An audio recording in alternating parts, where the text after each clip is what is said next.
Assalamualaikum warahmatullahi wabarakatuh.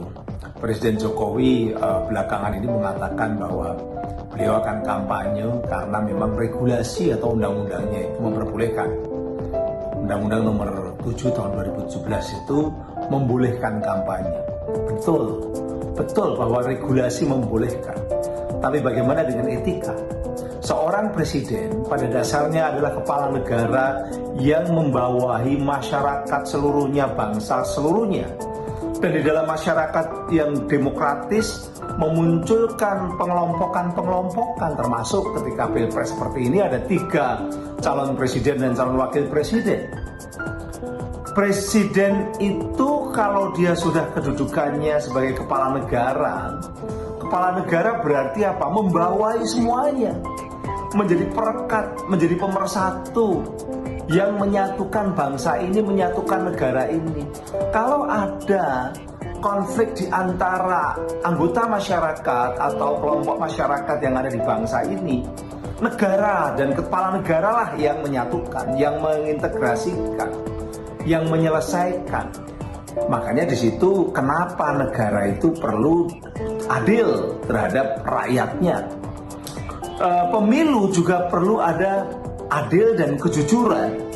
Bagaimana bisa dikatakan adil ketika seorang kepala negara hanya mendukung satu pasangan calon, padahal ada 2 yang lain, karena ada 3. Berarti ada kelompok masyarakat yang diuntungkan dan ada kelompok masyarakat yang disisihkan atau tidak diperhatikan, tidak didukung. Apakah itu adil? Ini yang namanya etika. Etika itu standar moral, ajaran moral tentang baik buruk, tentang kepatutan.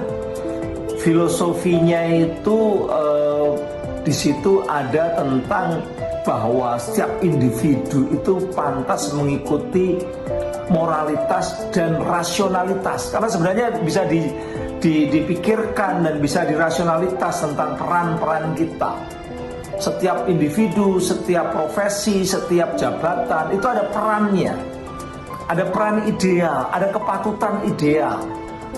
Seorang kepala negara idealnya dia sudah melepaskan baju sebagai politisi.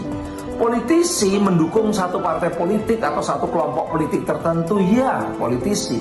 Tapi ketika kemudian dia sudah menjadi kepala negara, harusnya menjadi negarawan, tidak lagi menjadi politisi. Negarawan itu merekatkan kepentingannya sudah kepentingan negara, tidak kepentingan politik praktis, tidak kepentingan kelompok tertentu. Nah, nampaknya Pak Jokowi justru mendegradasi perannya sebagai negarawan, kembali menjadi politisi hanya gara-gara persoalan ada anaknya menjadi cawapres di situ.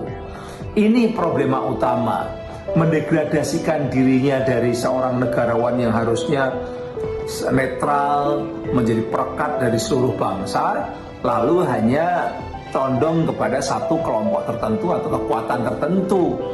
Secara hukum tidak melanggar, tetapi secara moral, secara etika melanggar. Persis seperti kalau katakanlah saya seorang guru. Kalau seorang guru itu pergi dugem malam hari ke nightclub, tidak melanggar hukum, tetapi melanggar kepatutan, melanggar etika.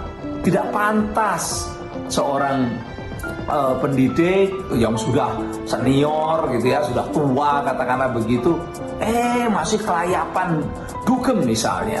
Nah, inilah yang dilakukan Pak Jokowi. Dia tidak pantas, dia melanggar etika, tidak patut, dan dia mendegradasinya dari seorang kepala negara yang negarawan menjadi seorang politisi yang hanya kepentingan politik praktis kelompoknya, bahkan mungkin hanya karena kepentingan pribadi dan keluarganya. Assalamualaikum warahmatullahi wabarakatuh.